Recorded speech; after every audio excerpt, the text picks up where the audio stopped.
सर्वशक्तिमान परमेश्वर के वचनों के पाठों का संग्रह है।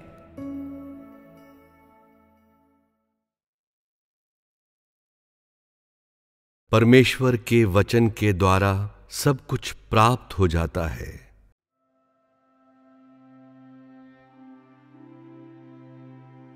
परमेश्वर भिन्न भिन्न युगों के अनुसार अपने वचन कहता है और अपना कार्य करता है, तथा भिन्न भिन्न युगों में वह भिन्न भिन्न वचन कहता है। परमेश्वर नियमों से नहीं बंधता है और एक ही कार्य को दोहराता नहीं है और न अतीत की बातों को लेकर विषाद करता है। वह ऐसा परमेश्वर है जो सदैव नया है, कभी पुराना नहीं होता है, और वह हर दिन नए वचन बोलता है। जिस चीज का आज पालन किया जाना चाहिए उसका तुम्हें पालन करना चाहिए, यही मनुष्य की जिम्मेवारी और कर्तव्य है। यह अत्यंत महत्वपूर्ण है कि अभ्यास परमेश्वर की वर्तमान रोशनी और वास्तविक वचनों के आसपास केंद्रित हो। परमेश्वर नियमों का पालन नहीं करता है और अपनी बुद्धि और सर्व सामर्थ्य को प्रकट करने के लिए विभिन्न परिप्रेक्ष्यों से बोलने में सक्षम है। यह मायने नहीं रखता है कि वह आत्मा के परिप्रेक्ष्य से बोलता है या मनुष्य के या फिर किसी तीसरे व्यक्ति के परिप्रेक्ष्य से बोलता है। परमेश्वर सदैव परमेश्वर है। उसके मनुष्य के परिप्रेक्ष्य से बोलने की वजह से तुम यह नहीं कह सकते कि वह परमेश्वर नहीं है। परमेश्वर के विभिन्न परिप्रेक्ष्यों से बोलने के फलस्वरूप कुछ लोगों में कुछ धारणाएं उभर आई हैं। ऐसे लोगों में परमेश्वर का ज्ञान नहीं है और उसके कार्य का ज्ञान नहीं है। यदि परमेश्वर सदैव किसी एक ही परिप्रेक्ष्य से बोलता तो क्या मनुष्य परमेश्वर के लिए भी कुछ नियम निर्धारित नहीं कर देता? क्या परमेश्वर मनुष्यों को इस तरह से कार्य करने की अनुमति दे सकता था? इस बात की परवाह किए बिना कि परमेश्वर किस परिप्रेक्ष्य से बोलता है, प्रत्येक के लिए परमेश्वर का अपना लक्ष्य है। यदि परमेश्वर ने सदैव आत्मा की दृष्टि से बोला होता तो क्या तुम उसके साथ जुड़ने में सक्षम होते? इसलिए तुम्हें अपने वचन प्रदान करने और वास्तविकता में तुम्हारा मार्गदर्शन करने के लिए वह तीसरे व्यक्ति के रूप में बोलता है। परमेश्वर जो कुछ भी करता है उपयुक्त होता है। संक्षेप में यह सब कुछ परमेश्वर द्वारा किया जाता है और तुम्हें इस बारे में जरा भी संदेह नहीं करना चाहिए, बशर्ते कि वह परमेश्वर है। तब इससे कोई फर्क नहीं पड़ता है कि वह किस परिप्रेक्ष्य से बोलता है, वह तब भी परमेश्वर ही है। यह एक अड़िग सत्य है। वह कार्य को कैसे भी करे, वह तब भी परमेश्वर ही है और उसका सार नहीं बदलता है। पतरस परमेश्वर से बहुत प्रेम करता था और वह परमेश्वर द्वारा प्रशंसित व्यक्ति था, किंतु परमेश्वर ने उसके बारे में प्रभु या मसीह के रूप में गवाही नहीं दी, क्योंकि किसी प्राणी का सार वही होता है जो वह है और कभी नहीं बदल सकता है। अपने कार्य में परमेश्वर किसी नियम का पालन नहीं करता है, किंतु वह अपने कार्य को प्रभावशाली बनाने और अपने बारे में मनुष्य के ज्ञान में वृद्धि करने के लिए भिन्न भिन्न तरीके उपयोग में लाता है। उसका कार्य करने का प्रत्येक तरीका मनुष्य को उसे जानने में सहायता करता है और वह मनुष्य को पूर्ण करने के लिए है। इससे कोई फर्क नहीं पड़ता है कि वह कार्य करने के लिए कौन सा तरीका उपयोग में लाता है। प्रत्येक तरीका मनुष्य को बनाने और मनुष्य को पूर्ण करने के उद्देश्य से है। भले ही उसके कार्य करने के तरीकों में से कोई बहुत लंबे समय तक चला हो, किंतु यह परमेश्वर में मनुष्य के विश्वास को दृढ़ बनाने के उद्देश्य से है। इसलिए तुम्हें संदेह नहीं करना चाहिए। ये सभी परमेश्वर के कार्य के कदम हैं और अवश्य तुम्हारे द्वारा पालन किए जाने चाहिए। आज जिस बारे में बात की जाती है वह है वास्तविकता में प्रवेश करना। स्वर्ग में आरोहण करने की या राजाओं के समान शासन करने की बात नहीं की जाती है। जिस बारे में भी बात की जाती है वह है वास्तविकता में प्रवेश करने का प्रयास करना। इससे अधिक बढ़कर व्यवहारिक लक्ष्य और कुछ नहीं है। और राजाओं के समान शासन करने की बात व्यवहारिक नहीं है। मनुष्य में बहुत अधिक उत्सुकता है और वह आज भी परमेश्वर के कार्यों को अपनी धार्मिक धारणाओं के अनुसार मापता है। परमेश्वर के कार्यों को करने की इतनी अधिक विधियों का अनुभव प्राप्त करने के बाद मनुष्य अभी भी परमेश्वर के कार्य को नहीं जानता है। अभी भी संकेतों और चमत्कारों की खोज करता है और अभी भी यह देखता रहता है कि क्या परमेश्वर के वचन पूरे हो गए हैं। क्या यह बहुत बड़ा अंधापन नहीं है? परमेश्वर के वचन पूरा हुए बिना क्या तुम अभी भी विश्वास करोगे कि वह परमेश्वर है? आज बहुत से ऐसे लोग कलीसिया में संकेतों और चमत्कारों को देखने की प्रतीक्षा कर रहे हैं। वे कहते हैं यदि परमेश्वर के वचन पूरे हो जाते हैं तो वह परमेश्वर है। यदि परमेश्वर के वचन पूरे नहीं होते हैं तो वह परमेश्वर नहीं है। क्या तब तुम परमेश्वर पर इसलिए विश्वास करते हो कि उसके द्वारा कहे वचन पूरे होते हैं या फिर इसलिए कि वह परमेश्वर स्वयं है? परमेश्वर पर विश्वास करने के मनुष्य के दृष्टिकोण को सही किया जाना चाहिए। जब तुम देखते हो कि परमेश्वर के वचन पूरे नहीं हुए हैं तो तुम भाग जाते हो। क्या यही परमेश्वर पर विश्वास है? जब तुम परमेश्वर में विश्वास करते हो तो तुम्हें सब कुछ परमेश्वर की दया पर छोड़ देना चाहिए और परमेश्वर के समस्त कार्य का पालन करना चाहिए। परमेश्वर ने पुराने विधान में बहुत से वचन कहे हैं। उनमें से कितने वचनों को तुमने अपनी स्वयं की आंखों के सामने पूरा होते हुए देखा है? क्या तुम कह सकते हो कि यहोवा परमेश्वर नहीं है क्योंकि तुमने उसे नहीं देखा है? यह देखते हुए कि परमेश्वर के वचन पूरे नहीं हुए हैं कुछ लोग भाग जाना चाहते हैं। जो भी जाना चाहता है उसे चला जाना चाहिए, उसे कोई नहीं रोक रहा है। इसका प्रयास करें और देखें कि क्या तुम भाग सकते हो। यदि तुम भाग भी गए फिर भी तुम वापस लौट आओगे। परमेश्वर तुम्हें अपने वचन से नियंत्रित करता है और यदि तुम कलीसिया और परमेश्वर के वचन को छोड़ देते हो तो तुम्हारे पास जीने का कोई तरीका नहीं होगा। यदि तुम्हें इस बात पर विश्वास नहीं है तो तुम स्वयं प्रयास करो। क्या तुम्हें लगता है कि तुम यूं ही छोड़कर जा सकते हो? परमेश्वर का आत्मा तुम्हें नियंत्रित करता है और तुम छोड़कर जा नहीं सकते हो।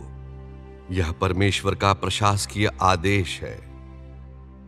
यदि कुछ लोग प्रयास करना चाहते हैं तो ठीक है, वे प्रयास कर सकते हैं।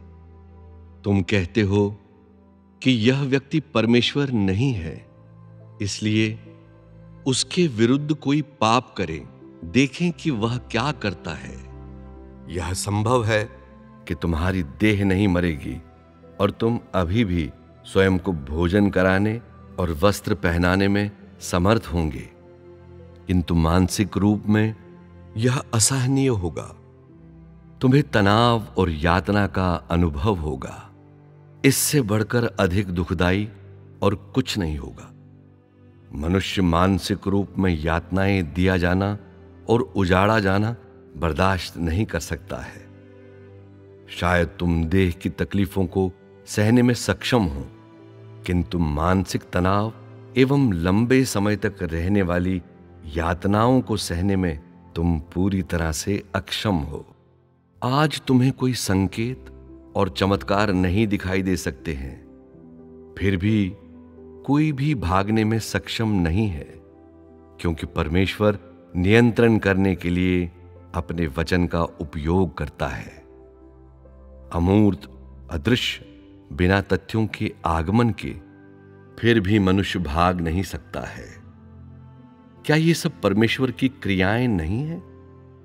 आज परमेश्वर मनुष्य को जीवन देने के लिए पृथ्वी पर आया है।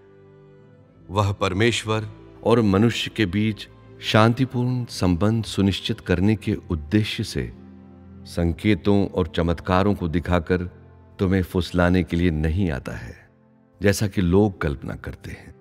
वे सब जिनके ध्यान का केंद्र जीवन की ओर नहीं है और इसके बजाय जो परमेश्वर द्वारा संकेतों और चमत्कारों को दिखाए जाने पर ध्यान केंद्रित करते हैं, वे फरीसी हैं। आरंभ में ये फरीसी ही थे जिन्होंने यीशु को सलीब पर चढ़ाया था। यदि तुम परमेश्वर का मूल्यांकन परमेश्वर पर तुम्हारे अपने विश्वास के अनुसार करते हो, यदि उसके वचन पूरे होते हैं तो तुम उस पर विश्वास करते हो, और यदि वचन पूरे नहीं होते हैं तो संदेह करते हो, यहां तक कि परमेश्वर की ईश निंदा भी करते हो। तो क्या तुम उसे सलीब पर नहीं चढ़ाते हो? इस प्रकार के लोग अपने कर्तव्यों के प्रति लापरवाह हैं और लालची बनकर आराम का आनंद लेते हैं। एक ओर मनुष्य के साथ सबसे बड़ी समस्या यह है कि वह परमेश्वर के कार्य को नहीं जानता है। यद्यपि मनुष्य की प्रवृत्ति इनकार करने की नहीं है, किंतु संदेह करने की है। वह इनकार नहीं करता है, किंतु पूर्णतः स्वीकार भी नहीं करता है। यदि लोगों को परमेश्वर के कार्य का संपूर्ण ज्ञान हो जाए तो वे भागेंगे नहीं। दूसरी ओर ऐसा है कि मनुष्यों को वास्तविकता का ज्ञान नहीं है।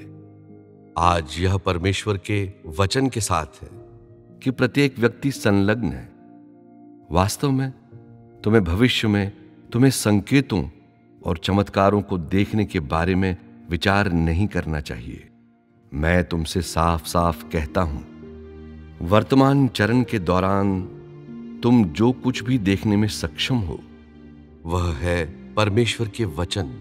और यद्यपि यहां कोई तथ्य नहीं है, फिर भी परमेश्वर का जीवन मनुष्यों में गढ़ा जा सकता है। यही वह कार्य है जो सहस्त्राब्दी राज्य का मुख्य कार्य है।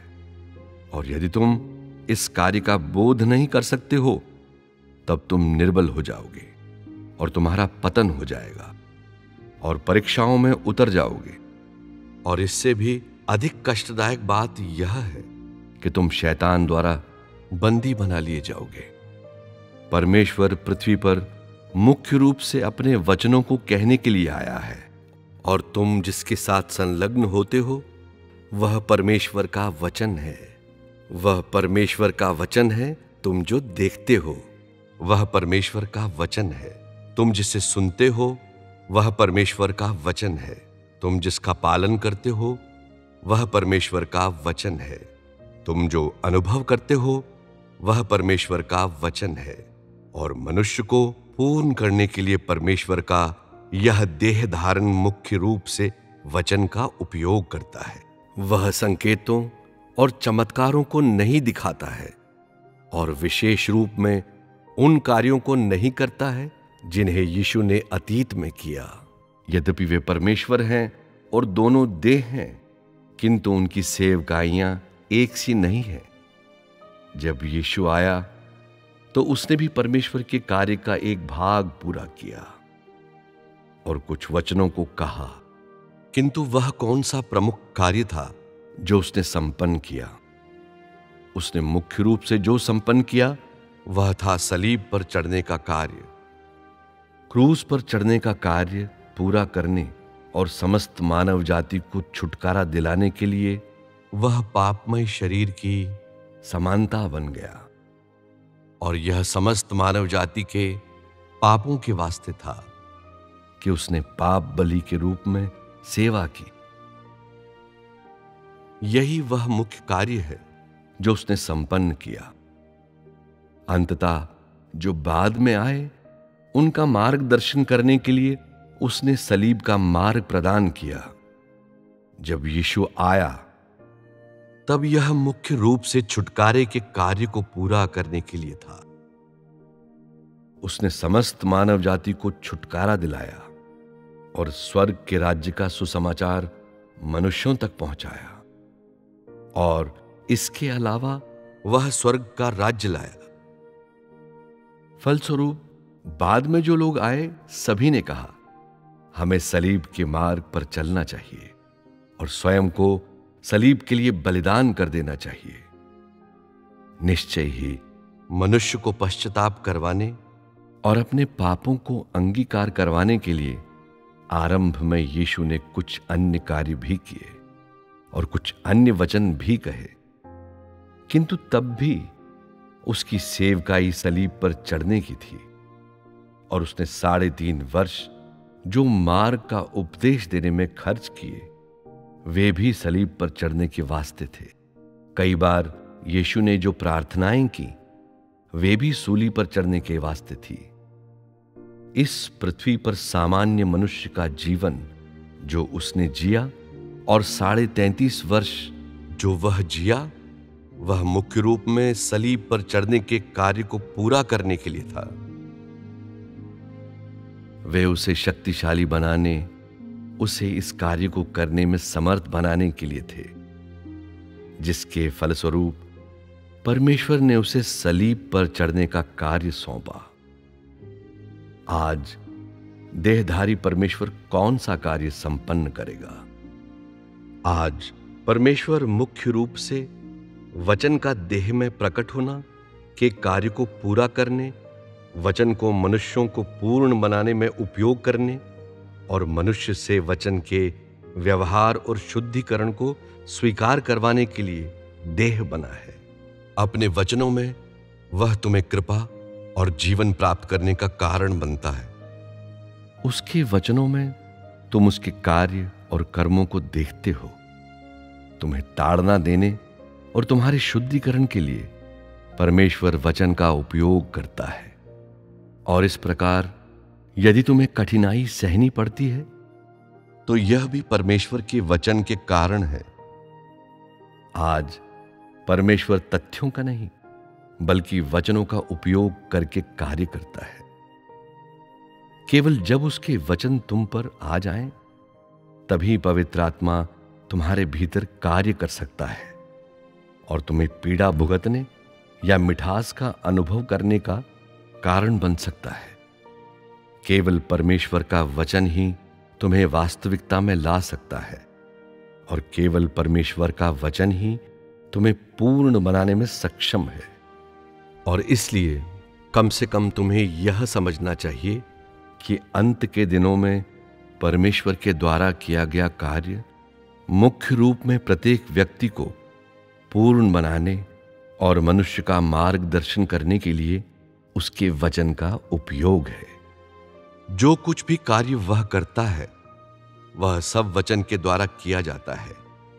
वह तुम्हें ताड़ना देने के लिए तथ्यों का उपयोग नहीं करता है। ऐसे अवसर आते हैं जब कुछ लोग परमेश्वर का प्रतिरोध करते हैं। परमेश्वर तुम्हारे लिए भारी असुविधा उत्पन्न नहीं करता है। तुम्हारी देह को ताड़ना नहीं दी जाती है, न ही तुम कठिनाइयों को सहते हो, किंतु जैसे ही उसका वचन तुम पर आता है और तुम्हारा शुद्धिकरण करता है तो यह तुम्हारे लिए असहनीय हो जाता है। क्या यह सही नहीं है? सेवा करने वालों के समय पर परमेश्वर ने मनुष्य को अथाह गड्ढे में डालने के लिए कहा। क्या मनुष्य वास्तव में अथाह गड्ढे में पहुंच गया? मनुष्य के शुद्धिकरण हेतु केवल वचनों के उपयोग के माध्यम से मनुष्य ने अथाह गड्ढे में प्रवेश कर लिया। और इसलिए अंत में दिनों में जब परमेश्वर देहधारी होता है तो सब कुछ संपन्न करने और सब कुछ स्पष्ट करने के लिए वह मुख्य रूप से वचन का उपयोग करता है। केवल उसके वचनों में ही तुम देख सकते हो कि वह क्या है। केवल उसके वचनों में ही तुम देख सकते हो कि वह परमेश्वर स्वयं है। जब देहधारी परमेश्वर पृथ्वी पर आता है तो वह वचन बोलने के अलावा कोई अन्य कार्य नहीं करता है। इस कारण से तथ्यों की कोई आवश्यकता नहीं होती है, वचन काफी है। ऐसा इसलिए है क्योंकि वह मुख्य रूप से इसी कार्य को करने के लिए मनुष्यों को उसके वचनों की सामर्थ्य और सर्वोच्चता को देखने देने, मनुष्यों को यह देखने देने कि वह कैसे विनम्रता पूर्वक अपने आप को अपने वचनों में छिपाता है और अपने वचनों में अपनी समग्रता को मनुष्य को जानने देने के लिए आया है। जो कुछ भी वह है और उसके पास है वह उसके वचनों में है। उसकी बुद्धि और चमत्कारिता उसके वचनों में है। इसमें तुम्हें उन कई तरीकों को दिखाया जाता है जिनके द्वारा परमेश्वर अपने वचनों को बोलता है। इन संपूर्ण समय के दौरान परमेश्वर का अधिकांश कार्य भोजन देना, प्रकाशन और व्यवहार रहा है। वह मनुष्य को बिना विचार किए शाप नहीं देता है, और जब वह शाप देता भी है तो इसे वचन के द्वारा देता है। और इसलिए परमेश्वर देहधारी हो गया कि इस युग में तुम परमेश्वर को पुनः बीमारों की चंगाई करते और दुष्ट आत्माओं को निकालते हुए देखने का प्रयास न करें। सदैव संकेतों को देखने का प्रयास न करें, कोई फायदा नहीं है। वे संकेत मनुष्य को पूर्ण नहीं बना सकते हैं। साफ शब्दों में कहें तो आज देह वाला वास्तविक परमेश्वर स्वयं केवल बोलता है और कार्य नहीं करता है। यही सत्य है। वह तुम्हें पूर्ण बनाने के लिए वचनों का उपयोग करता है। वह तुम्हें भोजन और पानी देने के लिए वचनों का उपयोग करता है। वह कार्य करने के लिए वचनों का उपयोग करता है, और वह तुम्हें अपनी वास्तविकता का ज्ञान कराने के लिए तथ्यों के स्थान पर अपने वचन का उपयोग करता है। यदि तुम परमेश्वर के कार्य के इस पहलू को समझने में सक्षम हो तो तुम्हारे लिए निष्क्रिय बने रहना कठिन है। नकारात्मक बातों पर ध्यान केंद्रित करने के बदले तुम्हें केवल उन बातों पर ध्यान केंद्रित करना चाहिए जो सकारात्मक हैं। कहने का अभिप्राय है कि इस बात की परवाह किए बिना कि परमेश्वर के वचन पूरे होते हैं या नहीं होते हैं, या तथ्यों का आगमन होता है या नहीं होता है, परमेश्वर अपने वचनों से मनुष्य को जीवन प्राप्त करवाता है। और यह सभी संकेतों में से महानतम संकेत है, और इससे भी अधिक यह अविवादित तथ्य है। यह सर्वोत्तम गवाही है जिसके माध्यम से परमेश्वर का ज्ञान मिलता है। और यह सभी संकेतों की अपेक्षा और भी बड़ा संकेत है। केवल ये वचन ही मनुष्य को पूर्ण बना सकते हैं। जैसे ही राज्य का युग आरंभ हुआ, परमेश्वर ने अपने वचनों को जारी करना आरंभ कर दिया। भविष्य में ये वचन उत्तरोत्तर पूरे होते जाएंगे और उस समय मनुष्य जीवन में बढ़ेगा। मनुष्य के भ्रष्ट स्वभाव को प्रकट करने के लिए परमेश्वर द्वारा अपने वचन का उपयोग अधिक वास्तविक और अधिक आवश्यक है, और मनुष्यों के विश्वास को पूर्ण बनाने के उद्देश्य से वह अपना कार्य करने के लिए वचन के अलावा किसी चीज का उपयोग नहीं करता है, क्योंकि आज वचन का युग है और इसमें मनुष्यों के विश्वास, संकल्प और सहयोग की आवश्यकता है। अंत के दिनों के देहधारी परमेश्वर का कार्य सेवा करने और भरण पोषण करने में वचन का उपयोग करना है। केवल जब देहधारी परमेश्वर अपने वचनों को बोलने का कार्य समाप्त कर लेता है, तभी वे पूरा होना आरंभ करेंगे। उसके बोलने के दौरान उसके वचन पूरे नहीं होते हैं, क्योंकि जब वह देह के चरण में होता है तो उसके वचन पूरे नहीं हो सकते हैं। और ऐसा इसलिए है ताकि मनुष्य देख सके कि परमेश्वर देह है और पवित्र आत्मा नहीं, ताकि मनुष्य अपनी स्वयं की आंखों से परमेश्वर की वास्तविकता को देख सके।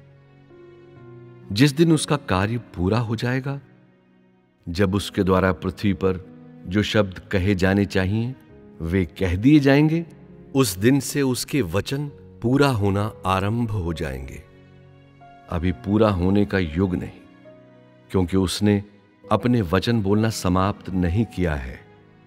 इसलिए जब तुम देखते हो कि परमेश्वर पृथ्वी पर अभी भी अपने वचनों को बोल रहा है, तो उनके वचनों के पूरे होने की प्रतीक्षा नहीं करें। जब परमेश्वर अपने वचन बोलना बंद कर देगा और जब पृथ्वी पर उसका कार्य पूर्ण हो जाएगा, तभी वह समय होगा कि उनके वचन पूरे होने लगेंगे।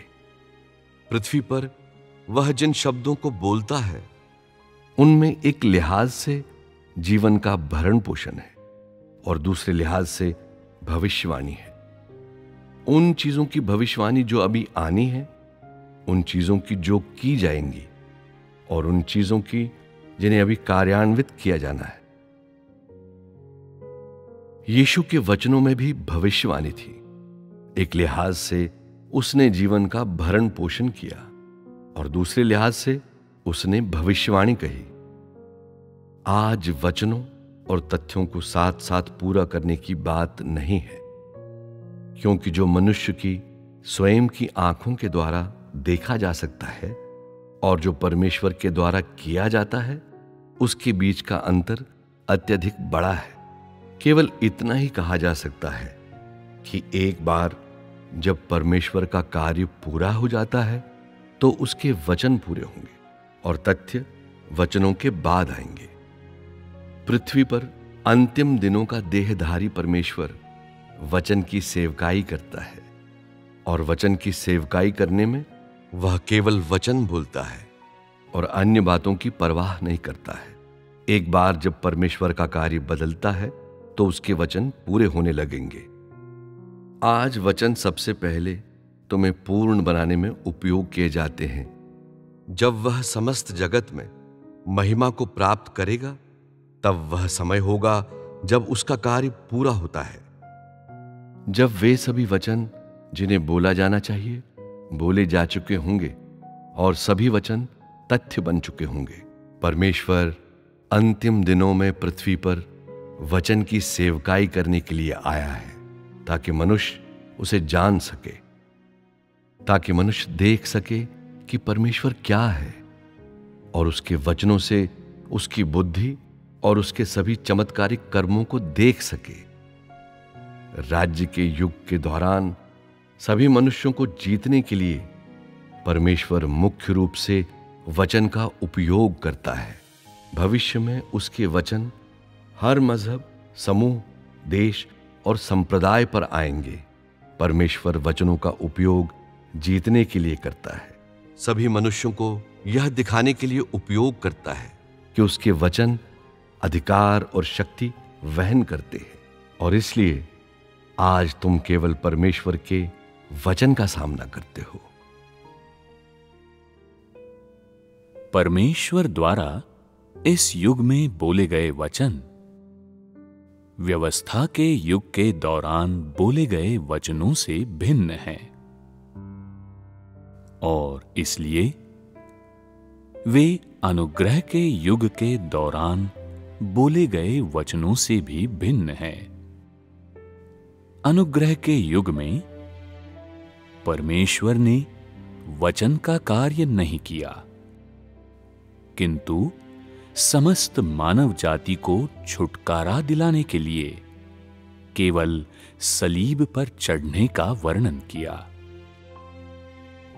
बाइबल में केवल यह वर्णन किया गया है कि यीशु को क्यों सलीब पर चढ़ाया जाना था और सलीब पर उसने कौन कौन सी तकलीफें सही और कैसे मनुष्य को परमेश्वर के लिए सलीब पर चढ़ जाना चाहिए। उस युग के दौरान परमेश्वर द्वारा किया गया समस्त कार्य सलीब पर चढ़ने के आसपास केंद्रित था। राज्य के युग के दौरान देहधारी परमेश्वर ने उन सभी लोगों को जीतने के लिए वचन बोले जिन्होंने उस पर विश्वास किया। ये वचन का देह में प्रकट होना है। परमेश्वर इस कार्य को करने के लिए अंत के दिनों में आया है, जिसका अर्थ है कि वो वचन का देह में प्रकट होना के वास्तविक महत्व को कार्यान्वित करने के लिए आया। वो केवल वचन बोलता है और तथ्यों का आगमन शायद ही कभी होता है। वचन का देह में प्रकट होने का यही मूल सार है। और जब देहधारी परमेश्वर अपने वचनों को बोलता है तो यही वचन का देह में प्रकट होना है और वचन का देह में आना है। आदि में वचन था और वचन परमेश्वर के साथ था और वचन परमेश्वर था और वचन देहधारी हुआ। ये वचन के देह में प्रकट होने का कार्य वो कार्य है जिसे परमेश्वर अंत के दिनों में संपन्न करेगा और उसकी संपूर्ण प्रबंधन योजना का अंतिम अध्याय है। और इसलिए परमेश्वर को पृथ्वी पर आकर अपने वचनों को देह में प्रकट करना ही है। वो जो आज किया जाता है, वो जिसे भविष्य में किया जाएगा, वो जिसे परमेश्वर के द्वारा संपन्न किया जाएगा, मनुष्य का अंतिम गंतव्य, वे जिन्हें बचाया जाएगा, वे जिन्हें नष्ट किया जाएगा, इत्यादि इत्यादि, ये कार्य जिसे अंत में प्राप्त किया जाना चाहिए, ये सब स्पष्ट रूप में कहा गया है। और ये सब वचन का देह में प्रकट होना के वास्तविक महत्व को संपन्न करने के लिए है। प्रशासनिक आदेश और संविधान जिन्हें पहले जारी किया गया था, वे जिन्हें नष्ट किया जाएगा, वे जो विश्राम में प्रवेश करेंगे, ये सभी वचन अवश्य पूरे होने चाहिए। यही वो कार्य है जिसे देहधारी परमेश्वर द्वारा अंत के दिनों में विशेष रूप संपन्न किया जाएगा। वो लोगों को समझाता है कि परमेश्वर द्वारा पूर्व नियत लोग कहां बैठते हैं और जो परमेश्वर द्वारा पूर्व नियत नहीं है वे कहां बैठते हैं। उसके लोगों और पुत्रों का वर्गीकरण कैसे किया जाएगा। इस्राएल का क्या होगा, मिस्र का क्या होगा। भविष्य में इन वचनों में से प्रत्येक वचन संपन्न होगा। परमेश्वर के कार्य के कदम तेजी से बढ़ रहे हैं। परमेश्वर मनुष्यों पर ये प्रकट करने के लिए वचनों को साधन के रूप में उपयोग करता है कि हर युग में क्या किया जाना है। अंत के दिनों के देहधारी परमेश्वर के द्वारा क्या किया जाना है और उसकी सेवकाई जो की जानी है, और ये सब वचन का देह में प्रकट होना के वास्तविक महत्व को संपन्न करने के उद्देश्य से हैं। मैंने पहले कहा है कि वे सब जो संकेतों और चमत्कारों को देखने की कोशिश करते हैं त्याग दिए जाएंगे। ये वे लोग नहीं हैं जो पूर्ण बनाए जाएंगे।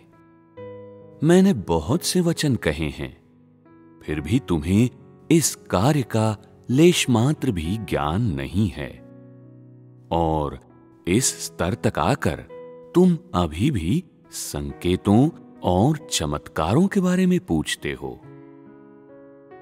क्या परमेश्वर में तुम्हारा विश्वास संकेतों और चमत्कारों को देखने की तलाश है, या ये जीवन प्राप्त करने के उद्देश्य से हैं?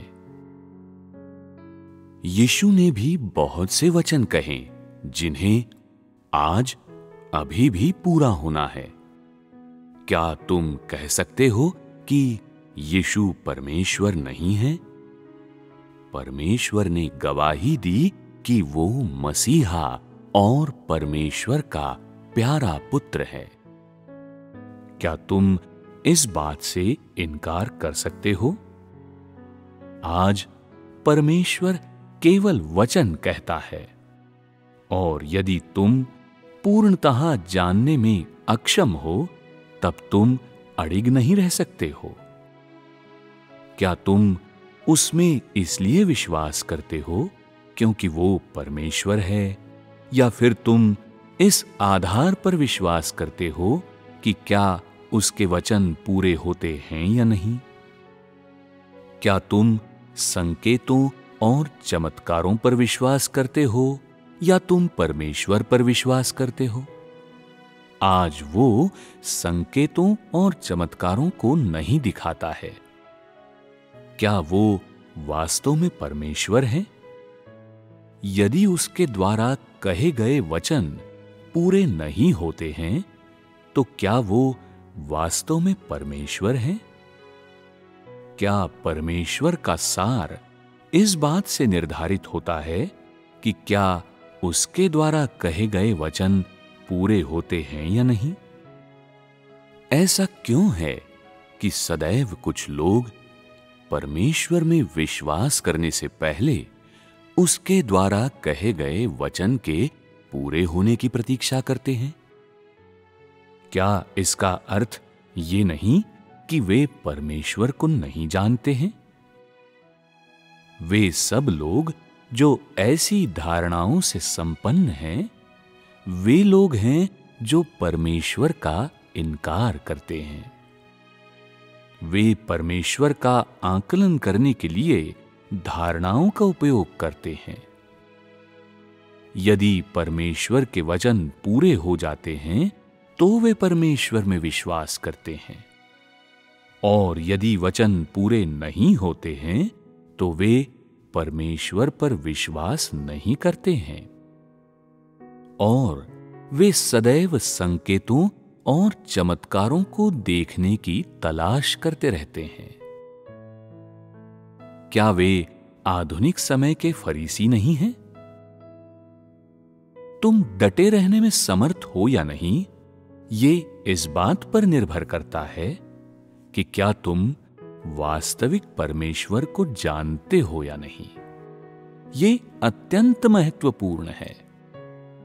परमेश्वर के वचनों की जितनी अधिक वास्तविकता तुम में होती है, परमेश्वर की वास्तविकता का तुम्हारा ज्ञान उतना ही अधिक होता है, और तुम परीक्षाओं के दौरान उतना अधिक अड़िग रहने में समर्थ होते हो। तुम जितना अधिक संकेतों और चमत्कारों पर ध्यान देते हो, उतना ही अधिक तुम डटे रहने में असमर्थ होते हो, और उतना ही अधिक परीक्षाओं के बीच तुम गिर जाओगे। संकेत और चमत्कार बुनियाद नहीं है, केवल परमेश्वर की वास्तविकता ही जीवन है। कुछ लोग उन प्रभावों को नहीं जानते जो परमेश्वर के कार्य के द्वारा प्राप्त किए जाते हैं। वे परमेश्वर के कार्य के ज्ञान की तलाश नहीं करते हुए बदहवास होकर अपना दिन व्यतीत करते हैं। उनकी खोज सदैव परमेश्वर से अपनी अभिलाषाओं को पूरा करवाने की होती है। केवल उसके बाद ही वे अपने विश्वास में गंभीर होते हैं। वे कहते हैं कि यदि परमेश्वर के वचन पूरे होंगे तो वे जीवन की तलाश करेंगे, किंतु ये कि यदि उसके वचन पूरे नहीं होते हैं तब कोई संभावना नहीं है कि वे जीवन की तलाश करेंगे। मनुष्य सोचता है कि परमेश्वर पर विश्वास करने का अर्थ संकेतों और चमत्कारों को देखने की तलाश करना और स्वर्ग तथा तीसरे स्वर्ग तक आरोहण करने की तलाश करना है। ऐसा कोई नहीं है जो कहता हो कि परमेश्वर पर उसका विश्वास वास्तविकता में प्रवेश करने की तलाश करना, जीवन की तलाश करना, परमेश्वर द्वारा जीते जाने की तलाश करना है। ऐसी तलाश का क्या मूल्य है? जो परमेश्वर के ज्ञान और परमेश्वर की संतुष्टि की खोज नहीं करते हैं, ये वे लोग हैं जो परमेश्वर पर विश्वास नहीं करते हैं। ये वे लोग हैं जो परमेश्वर की ईश निंदा करते हैं।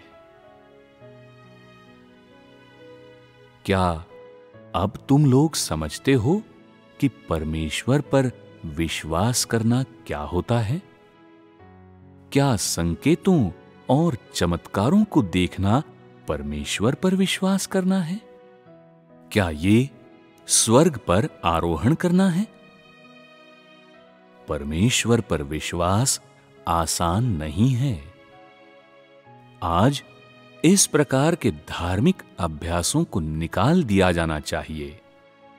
परमेश्वर के चमत्कारों के प्रकटीकरण का अनुसरण करना, परमेश्वर की चंगाई और उसका दुष्टात्माओं को निकालना, परमेश्वर द्वारा शांति और प्रचुर अनुग्रह प्रदान किए जाने की तलाश करना और देह के लिए संभावना और आराम प्राप्त करने की तलाश करना, ये धार्मिक अभ्यास है और ऐसे धार्मिक अभ्यास विश्वास के अस्पष्ट और अमूर्त रूप हैं।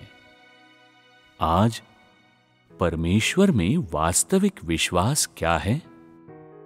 ये परमेश्वर के वचन को अपने जीवन की वास्तविकता के रूप में स्वीकार करना और परमेश्वर का सच्चा प्यार प्राप्त करने के लिए परमेश्वर के वचन से परमेश्वर को जानना है।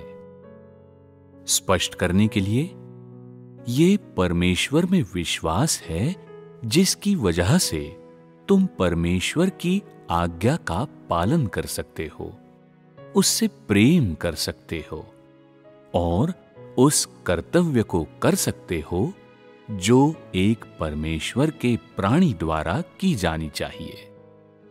यही परमेश्वर पर विश्वास करने का लक्ष्य है। तुम्हें परमेश्वर के प्रेम का ज्ञान अवश्य प्राप्त करना चाहिए है, या ये ज्ञान अवश्य प्राप्त करना चाहिए कि परमेश्वर कितने आदर के योग्य हैं, कैसे अपने सृजन किए गए प्राणियों में परमेश्वर उद्धार का कार्य करता है और उन्हें पूर्ण बनाता है। ये वो न्यूनतम है जो तुम्हें परमेश्वर पर विश्वास में धारण करना चाहिए। परमेश्वर पर विश्वास मुख्यतः देह के जीवन से परमेश्वर से प्रेम करने वाले जीवन में बदलना है। प्राकृतिकता के भीतर जीवन से परमेश्वर के अस्तित्व के भीतर जीवन में बदलना है। ये शैतान के अधिकार क्षेत्र से बाहर आना और परमेश्वर की देखभाल और सुरक्षा में जीवन जीना है। ये परमेश्वर की आज्ञाकारिता को और न कि देह की आज्ञाकारिता को प्राप्त करने में समर्थ होना है। ये परमेश्वर को तुम्हारा संपूर्ण हृदय प्राप्त करने की अनुमति देना है। परमेश्वर को तुम्हें पूर्ण बनाने और तुम्हें भ्रष्ट शैतानिक स्वभाव से मुक्त करने की अनुमति देना है। परमेश्वर में विश्वास मुख्यतः इस वजह से है ताकि परमेश्वर की सामर्थ्य और महिमा तुम में प्रकट हो सके, ताकि तुम परमेश्वर की इच्छा को पूर्ण कर सको और परमेश्वर की योजना को संपन्न कर सको और शैतान के सामने परमेश्वर की गवाही दे सको। परमेश्वर पर विश्वास संकेतों और चमत्कारों को देखने के उद्देश्य से नहीं होना चाहिए, न ही ये तुम्हारी व्यक्तिगत देह के वास्ते होना चाहिए। ये परमेश्वर को जानने की तलाश के लिए और परमेश्वर की आज्ञा का पालन करने और पतरस के समान मृत्यु तक परमेश्वर का आज्ञा पालन करने में सक्षम होने के लिए होना चाहिए। यही वो सब है जो मुख्यतः प्राप्त करने के लिए है।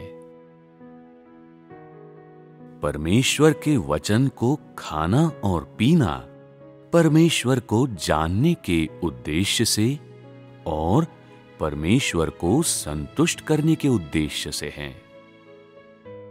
परमेश्वर के वचन को खाना और पीना तुम्हें परमेश्वर का और अधिक ज्ञान देता है। केवल उसके बाद ही तुम उसका आज्ञा पालन कर सकते हो। केवल यदि तुम परमेश्वर को जानते हो तभी तुम उससे प्रेम कर सकते हो और इस लक्ष्य को प्राप्त करना ही वो एकमात्र लक्ष्य है जो परमेश्वर के प्रति अपने विश्वास में मनुष्य को रखना चाहिए। यदि परमेश्वर पर तुम्हारे विश्वास में तुम सदैव संकेतों और चमत्कारों को देखने का प्रयास करते रहते हो, तब परमेश्वर पर तुम्हारे विश्वास का ये दृष्टिकोण गलत है। परमेश्वर पर विश्वास मुख्य रूप में परमेश्वर के वचन को जीवन की वास्तविकता के रूप में स्वीकार करना है।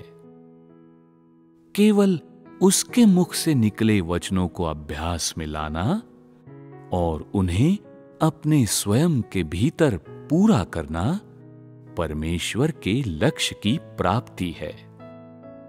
परमेश्वर पर विश्वास करने में मनुष्य को परमेश्वर द्वारा पूर्ण किए जाने, परमेश्वर के प्रति समर्पण करने में समर्थ होने की और परमेश्वर के प्रति संपूर्ण आज्ञाकारिता की तलाश करनी चाहिए।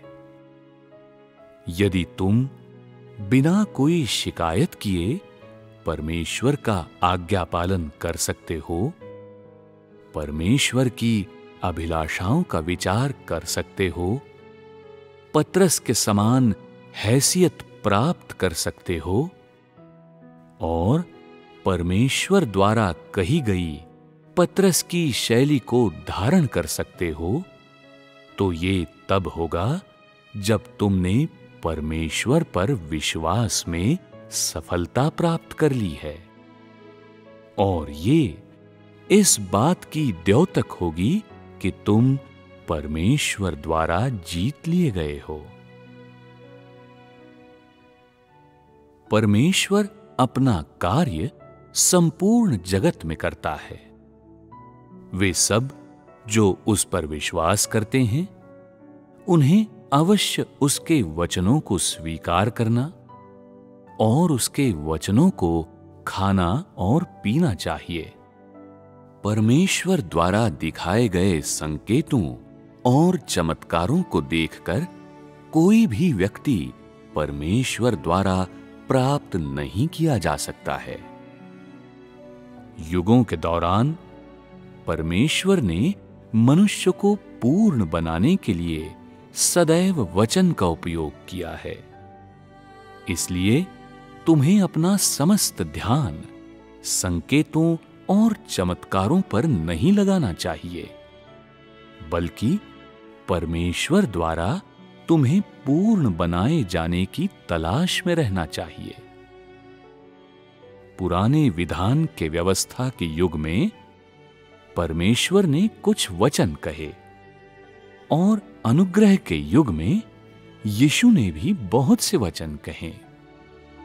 जब यीशु इन बहुत से वचनों को बोल चुके थे, तब बाद में आए प्रेरितों और पैगंबरों ने लोगों को यीशु द्वारा निर्धारित की गई व्यवस्था और आज्ञाओं के अनुसार अभ्यास करने के लिए प्रेरित किया और यीशु के द्वारा कहे गए सिद्धांतों के अनुसार उन्हें अनुभव के लिए प्रेरित किया।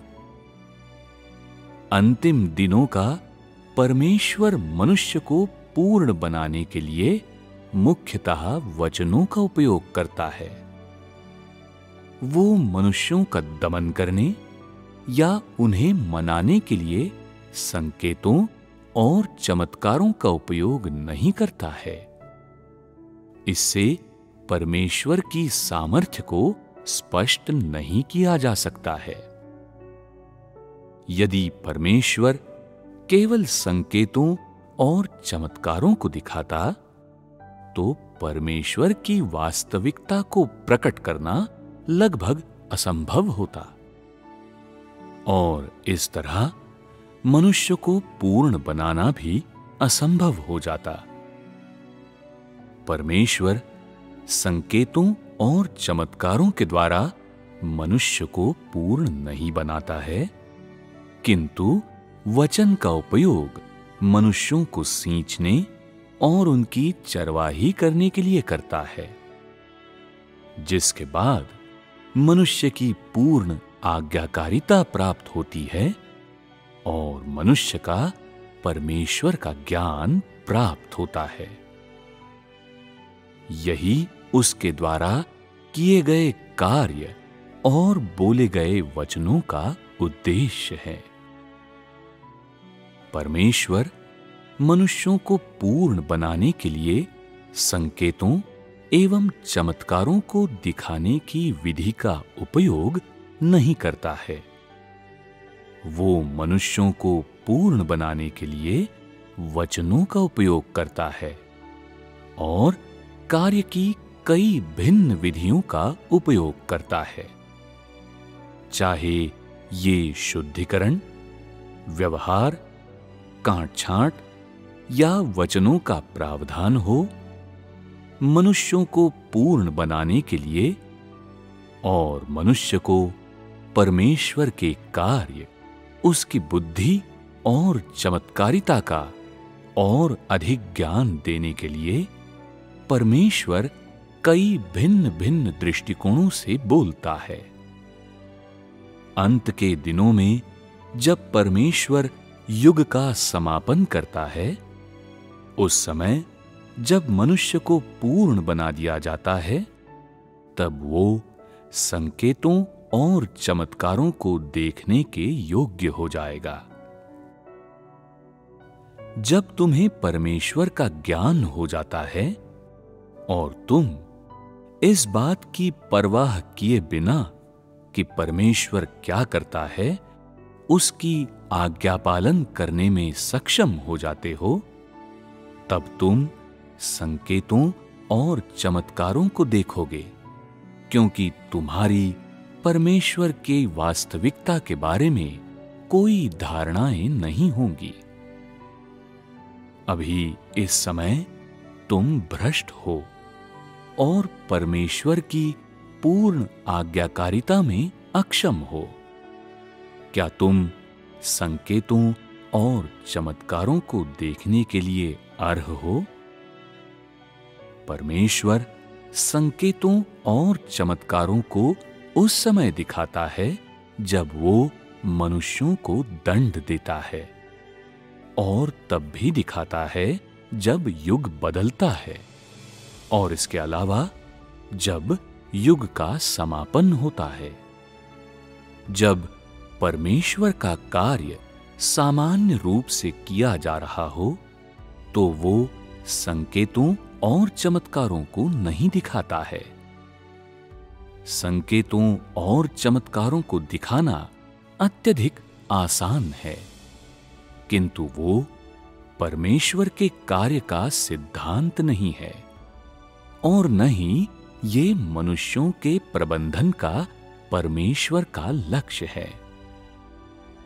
यदि मनुष्य ने संकेतों और चमत्कारों को देखा होता, और यदि परमेश्वर की आत्मिक देह मनुष्य पर प्रकट होना होता, तो क्या सभी लोग परमेश्वर पर विश्वास नहीं करते?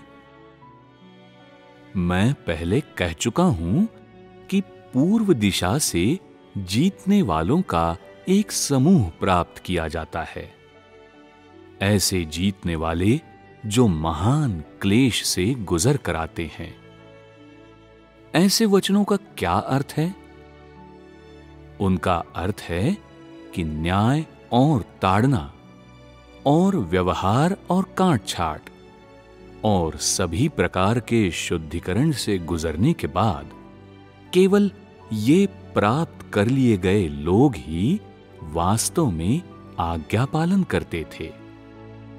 ऐसे व्यक्तियों का विश्वास अस्पष्ट और अमूर्त नहीं है, बल्कि वास्तविक है। उन्होंने किन्हीं भी संकेतों और चमत्कारों या अचंभों को नहीं देखा है। वे गूढ़ अक्षरों और सिद्धांतों या गहन अंतर्दृष्टि की बातें नहीं करते हैं। इसके बजाय उनके पास वास्तविकता और परमेश्वर के वचन और परमेश्वर की वास्तविकता का सच्चा ज्ञान है। क्या ऐसा समूह परमेश्वर की सामर्थ्य को स्पष्ट करने में अधिक सक्षम नहीं है? अंत के दिनों के दौरान परमेश्वर का कार्य वास्तविक कार्य है। यीशु के युग के दौरान वो मनुष्यों को पूर्ण बनाने के लिए नहीं, बल्कि मनुष्य को छुटकारा दिलाने के लिए आया, और इसलिए उसने लोगों से अपना अनुसरण करवाने के लिए कुछ अचंभे प्रदर्शित किए, क्योंकि वो मुख्य रूप में सलीब पर चढ़ने का कार्य पूरा करने आया था, और संकेतों को दिखाना उसकी सेवकाई का हिस्सा नहीं था। इस प्रकार के संकेत और चमत्कार ऐसे कार्य थे जो उसके कार्य को प्रभावशाली बनाने के लिए किए गए थे। वे अतिरिक्त कार्य थे और संपूर्ण युग के कार्य का प्रतिनिधित्व नहीं करते थे। पुराने विधान के व्यवस्था के युग के दौरान भी परमेश्वर ने कुछ संकेत और चमत्कार दिखाए, किंतु आज परमेश्वर जो कार्य करता है वो वास्तविक कार्य हैं, और निश्चित तौर पर अब वो संकेतों और चमत्कारों को नहीं दिखाएगा। जैसे ही वो संकेतों और चमत्कारों को दिखाएगा, उसका वास्तविक कार्य अस्त व्यस्त हो जाएगा, और वो अब और अधिक कार्य करने में असमर्थ हो जाएगा। यदि परमेश्वर ने मनुष्यों को पूर्ण करने हेतु वचनों का उपयोग करने के लिए कहा, किंतु संकेतों और चमत्कारों को भी दिखाया, तब क्या ये स्पष्ट किया जा सकता था कि मनुष्य वास्तव में परमेश्वर पर विश्वास करता है अथवा नहीं? इस प्रकार परमेश्वर इस तरह की चीजें नहीं करता है। मनुष्य के भीतर धर्म की अतिशय बातें हैं। मनुष्य के भीतर से सभी धार्मिक धारणाओं और अलौकिक बातों को बाहर निकालने और मनुष्य को परमेश्वर की वास्तविकता का ज्ञान कराने के लिए परमेश्वर अंत के दिनों में आया है। वो परमेश्वर की उस छवि को दूर करने आया है जो अमूर्त और काल्पनिक है, एक ऐसी छवि, दूसरे शब्दों में, जिसका बिल्कुल भी अस्तित्व नहीं है। और इसलिए अब तुम्हारे लिए जो बहुमूल्य है वो है वास्तविकता का ज्ञान होना। सत्य सभी बातों पर प्रबल है। आज तुम कितना सत्य धारण करते हो? क्या वो सब जो संकेतों और चमत्कारों को दिखाता है परमेश्वर है? दुष्टात्माएं भी संकेतों और चमत्कारों को दिखा सकती है, तो क्या वे सब परमेश्वर हैं? परमेश्वर पर अपने विश्वास में मनुष्य जिस चीज की खोज करता है वो सत्य है। वो जिसका अनुसरण करता है वो संकेतों और चमत्कारों के बजाय जीवन है। वे सब जो परमेश्वर में विश्वास करते हैं, उन सब का ऐसा ही लक्ष्य होना चाहिए।